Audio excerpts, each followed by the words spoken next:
Live from the world's capital markets, here are the latest financial headlines brought to you by News Factory. Hello and welcome to Friday's Daily Financial Report. The dollar-yen pair plummeted 1.3% in the last session. The ROC is giving a negative signal. The last session saw the Bitcoin gain 0.9% against the dollar.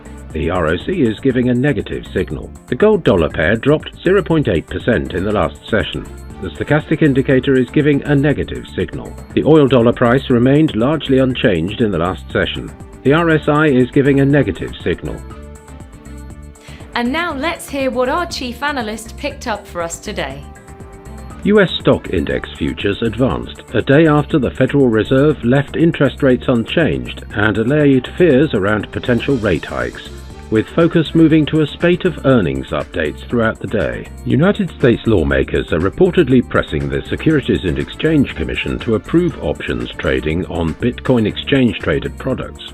Representatives wrote a letter to the Commission's chair, urging the SEC to stop discriminating against crypto funds. The yen dropped against the dollar, reversing direction after a sudden surge late midweek that traders and analysts were quick to attribute to intervention by Japanese authorities. Those were today's major economic events, and now moving on to world financial headlines. The US average hourly earnings will be released at 12:30 GMT. The US non-farm payrolls at 12:30 GMT, the Eurozone's unemployment rate at 9 GMT. The French industrial output will be released at 6:45 GMT. Japan's CFTC JPY NC net positions at 19:30 GMT.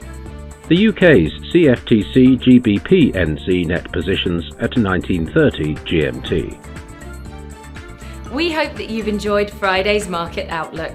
On behalf of all of us here, we wish you a productive trading day.